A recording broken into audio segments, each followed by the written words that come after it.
नमस्कार दोस्तों। पिछले वीडियो में हमने साइटिका बीमारी के बारे में जनमानस को जागरूक किया था। आज हम एक बहुत महत्वपूर्ण टॉपिक लेके आ रहे हैं। हम बात करेंगे कैल्शियम और विटामिन डी के बारे में।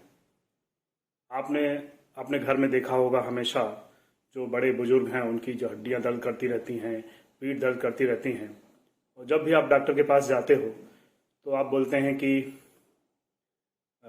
तकलीफ हो रही है, तो डॉक्टर सलाह देते हैं कि आप कैल्शियम खाओ, विटामिन डी खाओ। तो क्या ऐसा है कि क्या हमेशा कैल्शियम खाना चाहिए? दूसरा, डॉक्टर बोलते हैं कि धूप लो, धूप से विटामिन डी बनता है। तो हमें कौन सी धूप लेना चाहिए, कितना लेना चाहिए, और जिससे हमें धूप से नुकसान भी ना हो, इस विषय पे हम आज बात करेंगे। तो पहला ये जान लीजिए कि जो हमारा शरीर है, जिसमें 206 हड्डियां हैं, और ये हड्डियों की जो संरचनात्मक मजबूती है वो कैल्शियम की वजह से होती है। कैल्शियम उसमें यदि निकाल दिया जाए तो हड्डियां जैसे लोई होती है वैसी मुलायम होके टूट के पूरा जो स्ट्रक्चर है शरीर का वो गिर जाएगा। अब ये बात है कि यदि कैल्शियम हड्डियों में मजबूती करता है तो विटामिन डी का क्या काम है? तो विटामिन डी जो है कैल्शियम को हड्डी में शामिल करता है। यदि विटामिन डी ना हो तो हड्डी में कैल्शियम शामिल कौन करेगा? तो इस तरह से विटामिन डी भी बहुत महत्वपूर्ण है। हालांकि कैल्शियम और विटामिन डी के हड्डियों के अलावा भी बहुत महत्वपूर्ण दूसरे काम भी हैं। जैसे ले लीजिए कैल्शियम। तो कैल्शियम जो है हमारे शरीर का खून का थक्का सही समय पे जमने में मदद करता है। मान लीजिए हमको चोट लग जाए, सही समय पे थक्का न जाए तो खून बह जाएगा।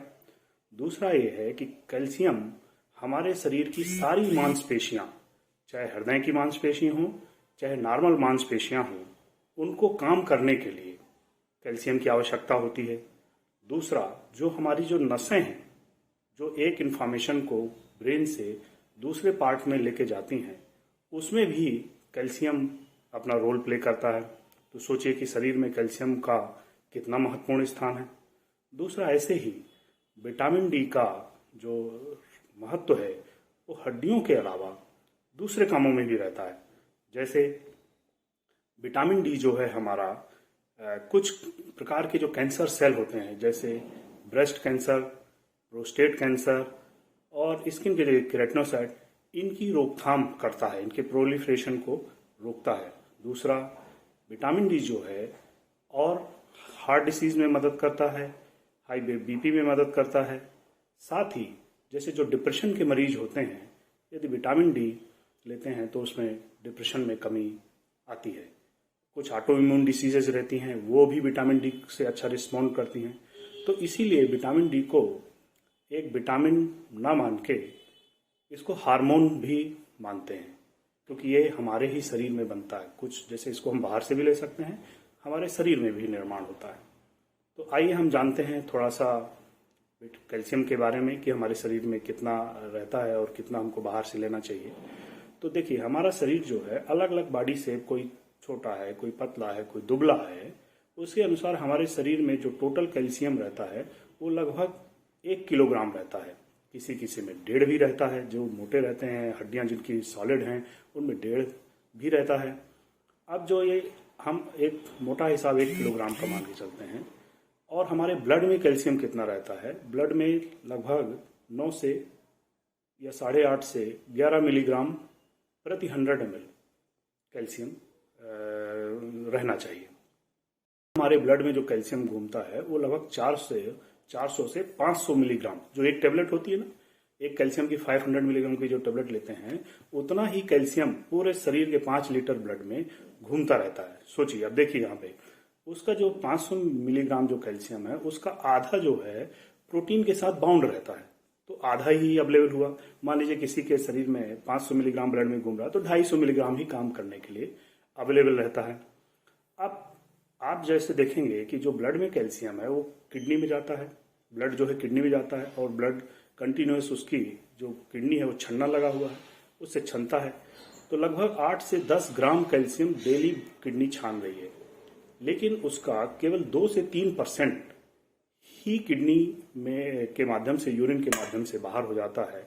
और ये वैल्यू लगभग 24 घंटे की वैल्यू लगभग 200 से 250 मिलीग्राम रहती है 24 घंटे में। यदि मान लीजिए 24 घंटे में यदि ये ज़्यादा हो जाती है, किसी को 400 हो जाए, 500 हो जाए, तो ये समझिए कि उसको किडनी से कैल्शियम बाहर जा रहा है, मतलब लीक हो रहा है, इधर हड्डियों से लीक होके कैल्शियम। तो इस तरह का एक सिस्टम रहता है। तो हमारे शरीर में लगभग मोटा हिसाब मान के चलिए कि पूरा ब्लड और इसी तरह से हड्डियों में भी डेली जो है कैल्शियम 250 से 500 मिलीग्राम हड्डियों से ब्लड में बाहर आता है और उतना ही कैल्शियम हड्डियों में जमा हो जाता है। तो एक इस तरह का एक मेंटेनेंस प्रोग्राम चलता रहता है, मतलब सब कुछ मेंटेन्ड रहना चाहिए।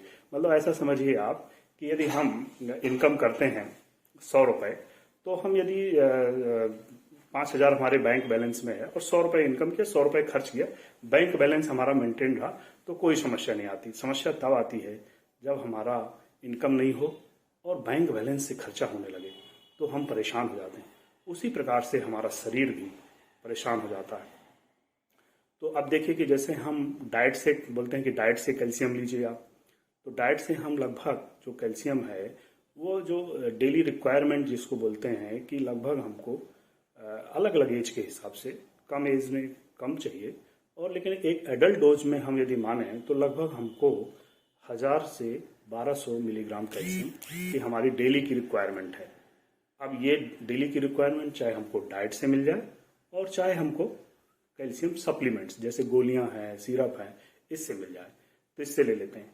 अब जैसे हम कोई चीज़ लेते हैं तो देखिए कि लेते हैं तो वो 100% एब्जॉर्ब नहीं होती है। हमने कैल्शियम खाया, ये डाइट से लिया, उससे लिया, कैल्शियम खाया और वो फीकल मैटर के माध्यम से वो फीकल फीसेस में चला जाता है। तो उसके लिए जो एब्जॉर्ब करने के लिए ही एक हार्मोन होता है या विटामिन होता है जिसको हम विटामिन डी बोलते हैं। यदि कैल्शियम के साथ, इसीलिए हमेशा आप देखे होंगे टेबलेट्स में विटामिन डी भी साथ में रहता है। क्यों? कैल्शियम लिया, कैल्शियम को एब्जॉर्ब कौन कराएगा? विटामिन डी, जो एक्टिव ट्रांसपोर्ट के माध्यम से, जो अपना ड्यूडेनम आंत का जो पार्ट है वहां पे एक्टिव ट्रांसपोर्ट के माध्यम से विटामिन डी कैल्शियम को हमारे शरीर में ब्लड तक ले जाता है। और मान लीजिए आपने बहुत ज़्यादा कैल्शियम खा लिया, मान लीजिए 1 ग्राम 2 ग्राम, ऐसे कंडीशंस में ये नीचे वाले पार्ट छोट आंत के जो जेजुनम वगैरह रहता है वहां से पैसिवली भी एब्जॉर्ब हो जाता है यदि ज़्यादा कैल्शियम की मात्रा आप लेते हैं तो। अब जैसे देखिए कि कई बार ये सुनने में आता है, कुछ पेशेंट्स हमारे पास आते हैं जैसे जिनकी सिंगल किडनी है या जिनको पथरी बनती है और ज़्यादा एज है, उनको तकलीफ हो रही है, कमर दर्द है, पीठ दर्द है, सब कुछ दर्द कर रहा है, लेकिन किसी ने उनको बोल दिया, उनके दिमाग पे डाल दिया है कि अरे तुमको पथरी हुई थी या तुमको किडनी डिसीज है तो कैल्शियम मत खाओ। लेकिन यहाँ ये ध्यान देने वाली बात है कि जो यदि कैल्शियम की कमी होगी शरीर में तो हमारे शरीर में एक सिस्टम एक्टिवेट हो जाता है। वो सिस्टम ये कहलाता है कि जैसे कैल्शियम की कमी होती है, हमारे जो गले में एक ग्रंथि होती है जिसको थायराइड ग्रंथि कहते हैं, उसी के साथ में एक पैराथायराइड ग्रंथि होती है। तो वो पैराथायराइड ग्रंथि तुरंत एक्टिवेट हो जाती है और जैसे एक्टिवेट होती है तो वो एक पीटीएच नाम का हार्मोन बनाती है और वो पीटीएच नाम का जो हार्मोन है वो हड्डियों से विटामिन डी जो जब अपन को कैल्शियम जो है अपना कैल्शियम हड्डी में जमाता है वो भी इस समय विरोध में काम करने लगता है और हड्डियों से कैल्शियम घोल के कैल्शियम लीक करने लगता है। क्यों कैल्शियम लीक करने लगता है इस समय? विटामिन डी भी और पीटीएच भी, क्योंकि ब्लड में कैल्शियम चाहिए। क्योंकि ब्लड में यदि कैल्शियम नहीं होगा तो हमारी मांसपेशियां कैसे काम करेंगी, हमारी नसें काम कैसे करेंगी, हमारा शरीर कैसे चलेगा फिरेगा। इसलिए वहां कैल्शियम की ज्यादा रिक्वायरमेंट होने की वजह से जब कभी इमरजेंसी आती है, आप देखे होंगे कि जो हमारा बैंक बैलेंस है, इमरजेंसी फंड है, हम वहां से निकाल के यूज करते हैं। सेम ऐसे बॉडी में एक सिस्टम है। यदि आपने कैल्शियम की कमी किया, 200 मिलीग्राम पर डे से यदि कैल्शियम आपने कम लिया तो जो हमारे ऑब्लिगेटरी लॉस हैं, ऑब्लिगेटरी लॉस वो कहलाते हैं जैसे कि मान लीजिए, अब देखिए जब यूरिन से हमने बताया कि लगभग 250 से 250 कैल्शियम लॉस होगा पर डे, कितना भी कर लो। दूसरा ये है कि फीसेस से 300 से 400 300 करीबन लॉस हो जाएगा फीसेस से। फिर हमारे जो स्वेट्स आते हैं ये, इसमें भी कैल्शियम लॉस होता है। ये ऑब्लिगेटरी लॉस होते हैं, इनको रोका नहीं जा सकता। ऐसे लॉसेस को भरपाई करने के लिए हमको कैल्शियम की मात्रा चाहिए पड़ती है। कई बार कैल्शियम की कमी हो जाती है तो हमको गोलियां खानी पड़ती हैं कैल्शियम की। तो गया है लिटरेचर में कि आप डाइटरी कैल्शियम सप्लीमेंट्स को बिल्कुल मत रोकिए। डाइटरी कैल्शियम सप्लीमेंट्स से कोई नुकसान नहीं है। जहां तक बात है कैल्शियम सप्लीमेंट्स की, तो कैल्शियम सप्लीमेंट्स में भी आप जो है उसकी डोज जो है, ऐसा बोलते हैं कि लगभग यदि 1500 मिलीग्राम से टोटल मिला के यदि 1500 मिलीग्राम से पर डे से कम इनटेक होता है तो उसमें हार्म होने की जरूरत नहीं है। और यदि मान लीजिए नहीं खाएंगे तो हमारा बॉडी का सिस्टम एक्टिवेट होगा और वो कैल्शियम लीक करेगा, यूरिन में ज़्यादा कैल्शियम जाएगा तो वहाँ पथरी बनेगी। तो इसके बचने के लिए कुछ और तरीके हैं, जैसा कि हम जो है कैल्शियम जो पथरी है यूरिन में वो बनती कैसे। तो जो पथरी है वो बेसिकली कैल्शियम ऑक्जेलेट जो क्रिस्टल हैं वो बनते, क्रिस्टल फॉर्म बनते हैं। और यदि कोई पानी कम पी रहा है, उसकी यूरिन कंसंट्रेटेड होती है तो वहाँ पे बन जाता है। इसीलिए बोलते हैं कि जब हम डाइट लेते हैं तो हम कैल्शियम को, खासतौर से जो कैल्शियम कार्बोनेट रहता है उसको डाइट के साथ लेते हैं। डाइट में क्या है, ऑक्जेलेट होता है। ये भी जान लीजिए कि हम 100% ऑक्जेलेट डाइट से नहीं रिमूव कर सकते, क्योंकि डाइट में बहुत सारा ऑक्जेलेट रहता है। लेकिन हम कैल्शियम को फूड के साथ लेने से क्या होता है कि जो कैल्शियम है का कुछ पार्ट ऑक्जेलेट को बांध करके उसको फेसेस से बाहर कर देता है। तो उसका जो एब्जॉर्शन है, प्रोपोर्शनेट एब्जॉर्शन की बात जो करते हैं, वो कम हो जाता है। और जो एब्जॉर्शन कम होने की वजह से यूरिन में पथरी नहीं बनती है। दूसरा, अच्छा हाइड्रेशन रखिए तो भी नहीं बनेगा। इस वजह से हम उससे बच सकते हैं और एक जो डॉक्टर प्रिस्क्राइब करते हैं कैल्शियम, उसे बिना डरे ले सकते हैं। दूसरा, एक जो फार्म आता है कैल्शियम साइट्रेट, वो सलोबल फार्म रहता है ज़्यादातर, तो वो भी आपको हेल्प करता है किडनी में पथरी ना रोकने से। और जो कैल्शियम का एडवांटेज है उसको हम इस तरह से ले सकते हैं। तो अब बात आती है जो है कि जो कैल्शियम को हड्डियों में मजबूती से जोड़ने वाला जो तत्व है वो है विटामिन डी। तो विटामिन डी कहाँ से मिलेगा? एक तो हम डाइट से भी ले सकते हैं। आजकल बहुत सारी सरकारें, आपने देखा होगा कि बहुत सारे जो सीरियल्स हैं, अनाज हैं, सोया ड्रिंक है, मिल्क है, ये सब को फोर्टिफाइड कर रहे हैं। सभी जो डेवलप्ड कंट्रीज में तो कर ही रहे हैं और अपने यहाँ भी जो प्रोवाइडर हैं जो ये इस तरह के, वो भी कर रहे हैं। तो विटामिन डी को एक्स्ट्रा डाल देते हैं। मान लीजिए दूध लिया आपने, गाय ने दूध दिया, अब गाय में दूध तो में विटामिन डी एक गिलास दूध में लगभग 300 मिलीग्राम रहता है। लेकिन यदि ज़्यादा की रिक्वायरमेंट है तो वो क्या करते हैं कि उसमें फोर्टिफाइड कर देते हैं। अब देखते हैं कि विटामिन डी जो है लगभग का रिक्वायरमेंट कैसे पूरी होती है। तो एक तो डाइट हो गया, और एक होता है कि हमारे शरीर में जब सूर्य की अल्ट्रावायलेट किरणें पड़ती हैं तो विटामिन डी हमारे स्किन के नीचे ही बन जाता है, स्किन की लेयर के नीचे बनता है। अब सोचिए, लगभग 50 से 70% जो रिक्वायरमेंट है वो इस तरह से पूरी होना चाहिए, और जो 10 से 20%, 30% है वो डाइट से आना चाहिए। अब चूंकि जनमानस में ये रहता है कि धूप लूंगा मैं तो एक तो मेरी चमड़ी काली पड़ जाएगी, मेरा रंग गोरा वो हो जाएगा, खराब हो जाएगा। या कई बार ऐसा भी रहता है डिसीजेस के कारण कि जिनकी स्किन बहुत फोटो सेंसिटिव रहती है। फोटो सेंसिटिव रहने से क्या है कि भविष्य में फिर स्किन कैंसर का डर भी रहता है कि ज़्यादा धूप लेंगे। तो इसका आंसर देने के लिए 2010 में एक स्टडी हुई, इंटरनेशनल जर्नल में जो स्टडी हुई, उनने ये बताया कि लगभग हमको प्रतिदिन, ज़्यादा नहीं लेना, 20 मिनट धूप में बैठना है। आप बोले कि 20 मिनट धूप में, दूसरा हाँ एक शर्त रखी उनमें कि लगभग हमारे शरीर का 40% हिस्सा अनकवर रहना चाहिए, एक्सपोज रहना चाहिए। अब जैसे मैं आपके सामने बैठा हूं तो क्या एक्सपोज है? मेरा सिर्फ सिर और हाथ एक्सपोज है, तो ये कितना है? 4-5%। लेकिन 40% हिस्सा सनलाइट में एक्सपोज होना चाहिए। दूसरा, उन्होंने एक ये रिकमेंडेशन दिया कि यदि जैसे फोटोटॉक्सिसिटी होती है या स्किन बर्न हो जाते हैं तो उससे बचने के लिए आप सुबह 10 के पहले की धूप और शाम के 4 के बाद की धूप ये ले सकते हैं। और यदि आपने 20 मिनट्स धूप ले लिया तो सफिशिएंट है, आपको विटामिन डी की भरपाई हो गई। क्योंकि आप सोचिए कि 50 से 70% इस तरह से विटामिन डी होना चाहिए। डाइट का जो रोल है वो कम है। तो इस तरह से विटामिन डी हमारे स्किन के नीचे निर्माण होता है। जैसे हम थोड़ा सा विटामिन डी के बारे में यदि जाने तो जो हमारी डाइट से विटामिन डी आती है, वेजिटेरियन डाइट उससे, तो इसको हम अर्गोस्टिराल बोलते हैं, विटामिन D2 बोलते हैं। और जो नॉनवेज सोर्स से आती है, जैसे फिश है, मीट है, इनसे जो आती है उसको, मिल्क है, इनसे, तो इनको जो हम बोलते हैं कोलकैल्सिफेरॉल बोलते हैं और विटामिन D3 बोलते हैं। ये जब स्किन में इस तरह से निर्माण हुआ इनका, इसके बाद ये लीवर में जाते हैं। तो इस तरह से देखिए कि लीवर सही होना चाहिए। यदि लीवर में जाएंगे तो इनका हाइड्रोक्सिलेशन होता है, और ये जब 25 हाइड्रोक्सी विटामिन डी बनता है तो ये बेसिकली हमारे ब्लड में स्टोर फार्म कहलाता है। विटामिन डी का सभी जगह घूमता रहता है, और जब भी जरूरत पड़ती है तो ये एक्टिवेट हो जाता है। अब देखिए एक्टिवेट होने कहाँ जाता है, एक्टिवेट होने ये किडनी में जाता है, और किडनी में फिर ये 125 डाईहाइड्रोक्सी विटामिन डी बनता है, जिसको हम एक्टिव विटामिन डी कहते हैं, जो काम करता है। और दूसरा नाम इसका कैल्सीट्रियोल भी बोलते हैं। और ये हमारे शरीर में अलग अलग काम करता है। जैसा आंत में जाएगा तो वहाँ से कैल्शियम एब्जॉर्ब कराएगा, हड्डी में जाएगा तो वहाँ से हड्डी से कैल्शियम को जोड़ेगा, हड्डी की संरचना को मजबूत करेगा। और किडनी में जो है ये बेसिकली कैल्शियम को बहने से, लीक होने से रोक देगा, रीअब्जॉर्ब करेगा, जो है तो वापस ले लेगा। तो इस तरह से हमारे शरीर में कैल्शियम की होम्योस्टेसिस मेंटेन करने के लिए विटामिन डी अपना काम करता है। और जब कमी होती है, मान लीजिए कैल्शियम की कमी होती है, तो पीटीएच हार्मोन के माध्यम से ये एक्टिवेट और भी एक्टिवेट हो जाता है, और उधर से ब्लड में जो है कैल्शियम लेके आने लगते हैं। तो इस तरह से इनका जो महत्वपूर्ण स्थान है हमारे शरीर में, कैल्शियम और विटामिन डी का।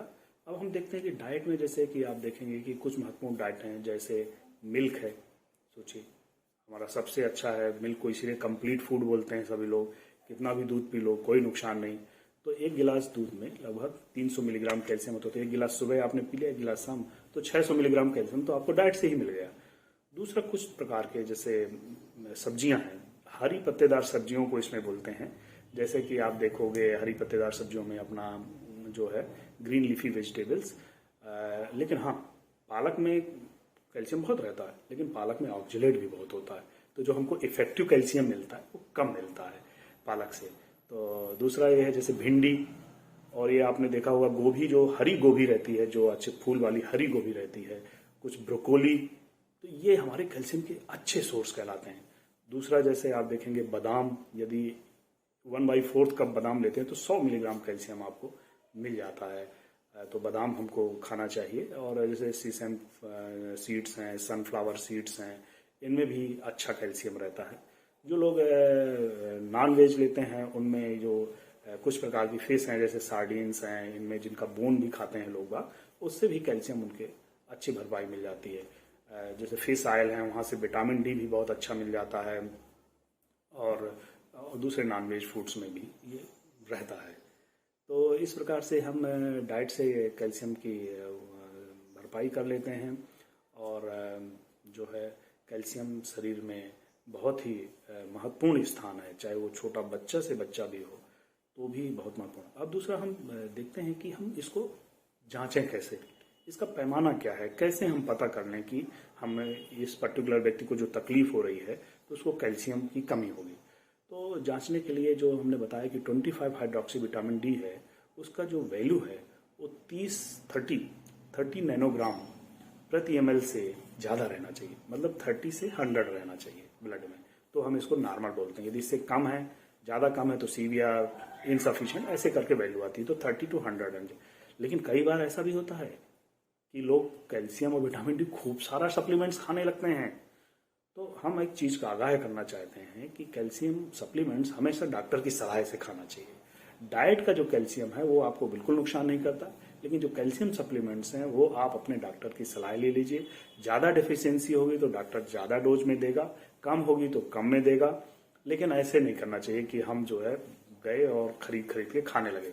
कई बार इससे टॉक्सिसिटी हो जाती है, और वो टॉक्सिसिटी होने से मान लीजिए ब्लड में कैल्शियम विटामिन डी का लेवल 125 नैनोग्राम प्रति ml से ज़्यादा हो गया तो विटामिन डी की टॉक्सिसिटी हो जाती है। क्योंकि विटामिन डी हमारे शरीर में स्टोरेज भी होता है, आपने खाया स्टोर हो गया, क्योंकि इसका जो हाफ लाइफ है वो लगभग 2 से 3 हफ्ते है। इसीलिए डॉक्टर्स बोलते हैं कि इतना थोड़ा अंतर लो। कई बार शुरू में हम लोग वीकली देते हैं, फिर 3 वीकली अंतर में देते हैं, क्योंकि ये 2 से 3 हफ्ते तक ही रहता है लगती है। और यदि बहुत ज़्यादा कैल्शियम की मात्रा आपने सप्लीमेंट से ले ली तो निश्चित रूप से पथरी भी पड़ने लगती है। तो अति सर्वत्र वैद्य, उनकी जो डॉक्टर की सलाह है, आप अपने खुद के डॉक्टर से जो सलाह लेंगे तो आपको एक प्रॉपर डोज सेट करके देंगे, और जांच भी समय समय पर करवाएंगे, और उससे आपको लाभ मिलेगा। हम कुछ कुछ पेशेंट्स के एग्जाम्पल देना चाहते हैं कि जो तकलीफ होती है भाई आप कैसे पता करेंगे। तो देखिए, हम यदि बचपन से देखते हैं, यदि बच्चा बहुत छोटा है, मान लो 1-2 साल का है, तो कैसे पता करोगे आपकी कैल्शियम और विटामिन डी की कमी है। तो इसमें फेलियर टू थ्राइव होता है, बच्चा बढ़ता नहीं है, बच्चा पतला रहता है, ज़्यादा रोता है, ग्रोथ ही नहीं होती है। तो इतने छोटे बच्चे में भी आप पता कर लेंगे कि कैल्शियम और विटामिन डी की कमी है, जांच करेंगे, सप्लीमेंट्स देंगे, आराम लग जाएगा। दूसरा, जैसे बड़ा बच्चा है 6-7 साल का, 8 साल का है, तो आप देखेंगे उसमें कैसे पता करेंगे। तो उसमें देखेंगे कि कई बार हमारे पास जो पेशेंट्स आते हैं वो बोलते हैं बच्चा थोड़ा बहुत भी खेलता है और इसकी हड्डी टूट जाती है। ये रहता है कि बच्चों के पैर टेढ़े हो जाते हैं, या ऐसा आप देखते हैं कि हाथ की जो है बाकी शरीर दुबला पुतला, लेकिन ये हाथ की रिस्ट ये बहुत सूजे हुए हैं, घुटने बहुत सूजे हुए हैं। तो हो सकता है उनमें जो कैल्शियम और विटामिन डी कमी हो, जो कि रिवर्सिबल है। यदि ट्रीटमेंट दो समय रहते तो बच्चे ठीक हो जाते हैं। दूसरा ये रहता है, कई बार माँ बाप बोलते हैं कि हमारे बच्चे के दांत लेट आ रहे हैं, दांत ही नहीं आ रहे हैं, तो लंबाई नहीं बढ़ रही है, हड्डियां भी बार बार टूट रही हैं, थोड़ा भी खेल लेता है पैर दर्द करने लगते हैं। तो इस तरह की समस्याएं लेके पेरेंट्स हमारे पास आते हैं और हम लोग उसमें इन्वेस्टिगेट करते हैं और इन्वेस्टिगेशन से हमको पता चल जाता है। अब देखिए, बच्चे ही नहीं, बड़े लोग भी आते हैं, एडल्ट लोग भी आते हैं, उनमें भी ये होता है। एडल्ट लोग कैसे आते हैं हमारे पास, बोलते हैं डॉक्टर साहब हम जो है थोड़ा भी काम करते हैं तो हमारी पीठ दर्द करने लगती है, या डॉक्टर साहब हम बैठते हैं नीचे तो हम बैठ ही नहीं पाते, हमको टिकना पड़ता है, जब टिकेंगे कमर को सपोर्ट देंगे तो हमको आराम लगता है। ऐसे केसेस, या कहीं नॉन स्पेसिफिक मसल पेन्स चालू हो जाते हैं, ऐसे केसेस में भी विटामिन डी की कमी होती है। हमारे पास कुछ पेशेंट्स के एग्जाम्पल हैं। एक पेशेंट हमारे पास बांदा से आई थी और नियर बाई बड़े बड़े शहरों में भी दिखाई, और चूंकि पेशेंट नहीं चल फिर पा रहा था, कई महीनों से बेड रिडन था, तो निश्चित रूप से वो सबसे पहले किसके पास जाएंगे, किसी न्यूरोलॉजिस्ट, न्यूरोसर्जन के पास, और उनके पास गए भी वो। तो उनका ट्रीटमेंट भी चला, उन्होंने सारे इन्वेस्टिगेशंस कर लिए, MRI कर लिया, एवरीथिंग जो करवा सकते थे, सब कुछ नॉर्मल। तो फिर हमारे पास लकीली पेशेंट्स हमारे से इंटरेक्शन हुआ किसी डॉक्टर के माध्यम से, तो हमने देखा कि पेशेंट्स को तो सारा शरीर ही दर्द कर रहा है, उसका हाथ छुओ अरे बहुत तकलीफ हो रही है, पैर छुओ बहुत तकलीफ हो रही है। जब हमने जांच करने की कोशिश किया तो हमको समझ में आया, जब भी पेशेंट्स का कभी भी कोई पेशेंट छूने से ही हड्डी दर्द करे, छूने से ही मसल्स दर्द करे, तो आप समझ जाइए कि, और पूरा पैर में जकड़न रहे और जैसे पैर झटके मारे हैं, जैसे कि इसमें लकवा वाली स्थिति में होती है तो पैर झट में मारते, ऐसी कभी भी स्थिति बने तो ये समझ जाइए कि उसमें ये कैल्शियम और विटामिन डी कमी है। उसमें हम कैल्शियम, फास्फोरस, एल्कलाइन फास्फेटेज और विटामिन डी और PTH इससे इन्वेस्टिगेट करते हैं तो पूरी बीमारी सामने आ जाती है।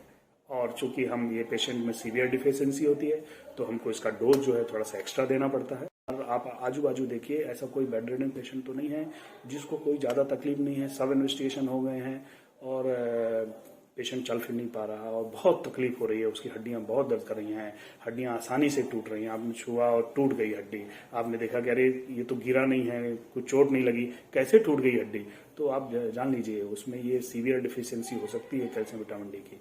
और ऑस्टियोमैलेसिक मायोपैथी के ऊपर पेपर भी पब्लिश किया, जिसमें पेशेंट्स एक करीबन 18-19 साल की लड़की थी जो हमारे पास इधर तेंदुखेड़ा नरसिंहपुर से आई थी, और वो भी ऐसी बेड रिडन हो गई। उन्होंने सारे इस जगह पे दिखा लिया, उसके बाद दिखाने के बाद देखा सब इन्वेस्टिगेशन हो गए। एक बार उसकी तो रीढ़ की जो नस है उसमें भी एक छोटा सा गठान जैसा दिख रहा था, साधारण सी गठान, तो सोच रहे थे कि इसी की वजह से नहीं चल पा रही। लेकिन जब हमारे पास आया, पीठ में गठान थे, हमें लेकिन हाथ क्यों नहीं चल रहे हैं इसके, जब हम हाथ देखे, बोन छुए तो बोन तकलीफ करी, और उसके बाद हम जब उसका ट्रीटमेंट किए तो पेशेंट्स बड़े आराम से चलने फिरने लगी। तो इस तरह से जो विटामिन डी के सिम्टम्स होते हैं। दूसरा, यदि विटामिन डी की मान लीजिए सीवियर कमी नहीं है, कम कमी है, तो कम कमी में क्या होता है कि हमारे जो हड्डियों में की जो मजबूती है वो उसमें क्षरण होने लगता है और जल्दी ऑस्टियोपोरोसिस होती है। तो एल्डरली में तो ये स्टडी है, प्रूवन स्टडी है कि यदि हम कैल्शियम और विटामिन डी की कमी है शरीर में तो लगभग 16 से 24% केसेस में हिप फ्रैक्चर हो जाता है, कूल्हा टूट जाता है। अब सोचिए, कूल्हा यदि किसी का टूट जाएगा तो क्या होगा, सीधे सीधे ऑपरेशन लगेगा और लाखों रुपए का खर्च। हड्डियों के जो फ्रैक्चर्स होते हैं, खासतौर से रीढ़ की हड्डी के फ्रैक्चर, कूल्हे के फ्रैक्चर, इनको कुछ परसेंटेज ऑफ केसेस में रोका जा सकता है, तो रोकना चाहिए। दूसरा, हमारे पास कुछ पेशेंट्स ऐसे भी आए, अभी मेरे पास रिसेंटली एक पेशेंट आया जिसको ट्यूबरकुलर ऑप्टिक न्यूराइटिस हुआ था, मतलब आंखों में उनको परेशानी थी, उसके कारण टीबी की दवाइयाँ 1 साल से खा रही थी। अब टीबी की दवाइयाँ, डॉक्टर आई सर्जन है, मतलब जो भी हैं, टीबी की दवाई दे दिया उनने, तो लेकिन क्या होता है, कई बार टीबी की दवाइयों में एक होता है रिफेम्सिन और आइसोनियाजिन। ये क्या करते हैं, एक P450 करके एक सिस्टम होता है, उसको एक्टिवेट कर देता है। उसको एक्टिवेट करने से क्या होता है, जो विटामिन डी हमारे शरीर में है वो जल्दी मेटाबोलाइट हो जाता है, खर्चा हो जाता है जल्दी। और यदि सपोज जल्दी खर्चा हो जाएगा तो विटामिन डी हमारे शरीर में उपलब्ध ही नहीं रहेगा। जब उपलब्ध नहीं रहेगा तो ऐसे मरीज जिनको टीबी की दवाइयां चल रही हैं उनको हमेशा ध्यान रखना चाहिए, यदि तकलीफ चालू हो गई है, हड्डियों में दर्द चालू हो गया है, पैरों में दर्द चालू हो गया, तो हमेशा उनको डॉक्टर से सलाह लेके कैल्शियम की कहीं कमी तो नहीं रही उसकी जांच कराना चाहिए। अब देखिए, टीबी की दवाइयां बस नहीं, मान लीजिए किसी को झटके की दवाइयां चलती हैं, मिर्गी की दवाइयां। अब आप देखते हैं कि मिर्गी की दवाइयां कई सालों चलती हैं। हमारे जो न्यूरोलॉजिस्ट फ्रेंड्स हैं, वो न्यूरोलॉजिस्ट फ्रेंड्स जो हैं, इनको दवाइयां देते हैं, मिर्गी की दवाइयां देते हैं। अब यदि मिर्गी की दवाइयाँ चलेंगी, जैसे बारबिचुरेट्स वगैरह हैं, जो नींद की भी दवाइयाँ हैं, या जैसे बीपी की दवाइयाँ कुछ, जैसे कि निफेडिपिन है या स्पाइरोलेक्टोन है, कुछ जैसे मान ली हमारे स्किन फ्रेंड्स हैं, स्किन डॉक्टर जो फ्रेंड्स हैं, वो एंटी फंगल एजेंट्स देते हैं, और कीटोकोनाजोल। ये क्या होता है कि ये बहुत लंबा चलता है। आज ने ऐसा नहीं है कि आपने दिया और 15 दिन 1 महीने में पेशेंट्स ठीक हो गए। आपने इसको चालू किया तो पता चला सालों चल रहा है। कई बार क्या होता है, ये जो दवाइयाँ भी हैं, ये सभी 450 जो P450 सिस्टम है एंजाइम का, मेटाबॉलिज्म में इन्वॉल्व रहता है, उसको एक्टिवेट कर देते हैं, तो हमारे शरीर में विटामिन डी की मात्रा कम हो जाती है, और इतनी कम होती है कि हमारे शरीर में उसके कारण नुकसान पहुंचने लगता है। तो हमेशा आप ध्यान रखना चाहिए कि यदि हम इस तरह की क्रॉनिक बीमारियों की दवाइयाँ दे रहे हैं तो हमको इस एंगल को भी ध्यान रखना चाहिए, जिस वजह से हमारा विटामिन डी की शरीर में मात्रा बनी रहे। तो इस तरह से हमारी इसकी जो इन्फॉर्मेशन रहती है हम शेयर करते हैं, और हम ऐसा लग रहा है कि हो सकता है आपको इस विषय में और यदि कुछ क्वेरी हो तो हमारे नंबर पे आप मैसेज करके उसको डिस्कस कर सकते हैं। और जनमानस में आप सभी को जागरूक करिए कि कैल्शियम और विटामिन डी हमारे शरीर का एक महत्वपूर्ण हिस्सा है, और हमारे शरीर को स्वस्थ रखने के लिए और इसको चलाने के लिए ये बहुत आवश्यक है। तो इसलिए इसका प्रॉपर सप्लीमेंट्स लेना चाहिए। कोई तकलीफ हो तो अपने नज़दीकी जो डॉक्टर्स हैं उनसे जाके इन्वेस्टिगेट कराना चाहिए, और निश्चित रूप से इसका आपको लाभ मिले। धन्यवाद।